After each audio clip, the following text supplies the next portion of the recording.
700 exercise number 3. Ready? The woman sat by herself in the small room at the back of the house. First up, she could hear the voices of the people sitting together in the large front room, and at times a few nods from a well-known air would reach her from the radio set, which was always kept near the door.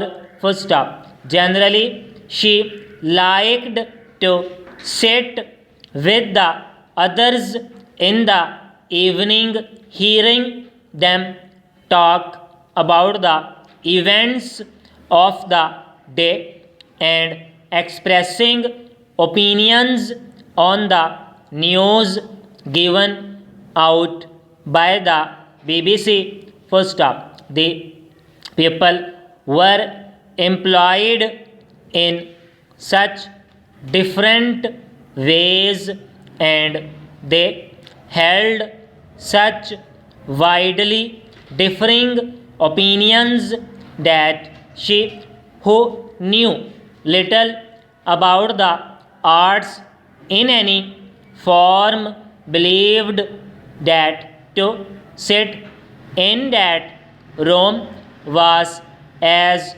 good as going to watch a play. First up, that night, however, she continued to sit by herself in the small and rather plain back room that had been used as an office for the past 30 years.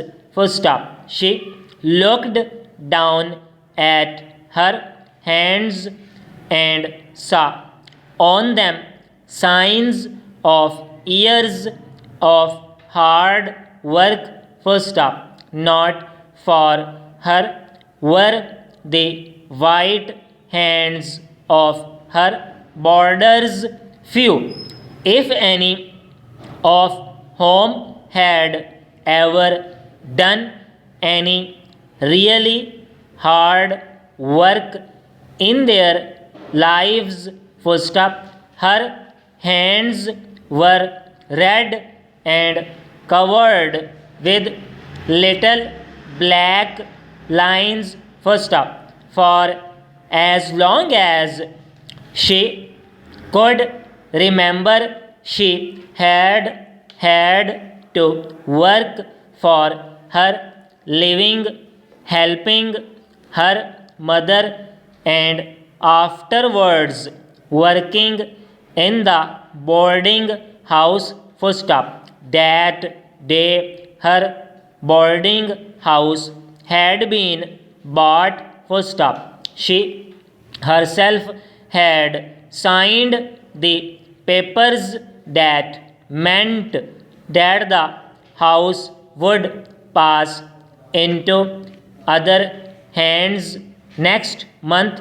First up, another woman would run the boarding house and would plan the meals for the boarders and would, or so she hoped, look after their comfort and well-being. First up, nor had she any right to be upset about this, because she herself had put the house up for sale with the announcement, a business for sale in good running order. First up, the owner is willing to consider the sale at a reasonable price of the boarding house known as